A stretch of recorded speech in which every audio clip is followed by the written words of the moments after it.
Kowloon Walled City merupakan sebuah penempatan paling padat di dunia.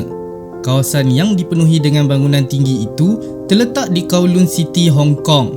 Sebelum menjadi penempatan, kawasan itu sebenarnya kubu ketenteraan orang Cina dan seterusnya menjadi milik Britain selepas dipajakkan oleh China pada tahun 1989. Dari sebidang tanah kosong, Kowloon Walled City mula menjadi penempatan dengan keluasan 6.4 ekar.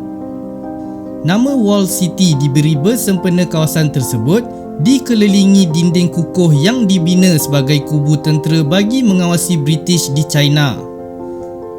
Kawasan itu menjadi penempatan yang padat selepas penawanan Hong Kong oleh Jepun ketika Perang Dunia Kedua. Selepas Jepun menyerah kalah pada tahun 1945, penempatan itu membangun menjadi setinggan dan mengalami pertambahan penduduk. Penempatan di Kowloon Walled City terdiri daripada lebih 300 buah bangunan tinggi bersambung dari satu bangunan ke satu bangunan. Bandar yang dikerjakan oleh seorang arkitek itu menempatkan 8,880 buah rumah pangsa dan 1,000 buah perniagaan. Walled City merupakan sebuah kawasan yang tidak mempunyai undang-undang dan penguasa. Masyarakat di sini hidup seperti masyarakat di tempat lain tetapi tidak terikat dengan sistem atau pemerintah. Setiap orang bertanggungjawab terhadap diri mereka sendiri. Pembangunan di kawasan itu melonjak naik pada tahun 60-an sehinggalah tanah tersebut hampir dipenuhi dengan bangunan lebih daripada 10 tingkat. Walau bagaimanapun, bangunan di kawasan itu tidak boleh dibina melebihi 14 tingkat. Ekoran terdapat sebuah lapangan terbang 800 meter dari penempatan itu. Kawasan gelap itu tidak menepati taraf kesihatan dan keselamatan untuk didiami. Banyak saluran air bocor menyebabkan air menitis dan bertakung sehingga berbau busuk.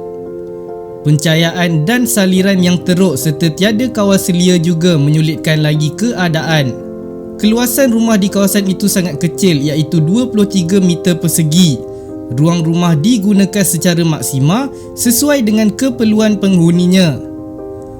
Ruang atas bumbung apartmen menjadi satu-satunya tempat bagi menghirup udara segar dalam suasana yang lebih tenang. Tidak hairanlah jika ruang atas bumbung menjadi pilihan kanak-kanak untuk bermain. Kowloon Walled City terkenal dengan sarang dadah, pelacuran serta perjudian yang dikendalikan oleh kongsi gelap China.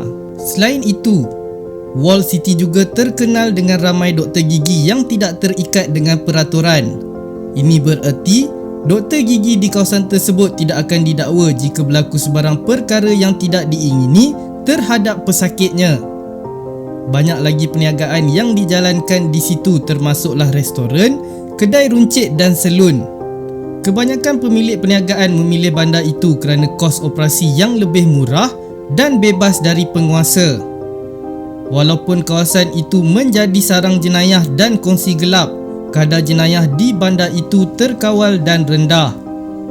Namun, melihat bandar itu begitu bertumbuh, Britain dan China bersepakat untuk merobohkan Walled City walaupun mendapat tentangan daripada penduduk. Penduduk di situ mendakwa mereka selesa tinggal di Kowloon Walled City. Selepas melalui proses pengusiran yang sangat sukar sejak daripada tahun 1991, akhirnya proses meroboh dilakukan pada Mac 1993 dan tamat pada April 1994.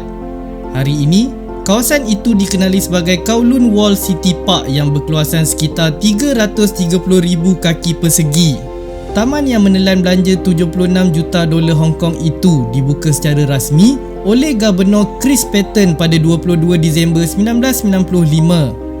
Menurut bekas penduduk kawasan itu, Kowloon Walled City banyak mengajar mereka tentang hidup walaupun kehidupan mereka pada waktu itu sangat miskin. Mereka hidup gembira tanpa penguasa.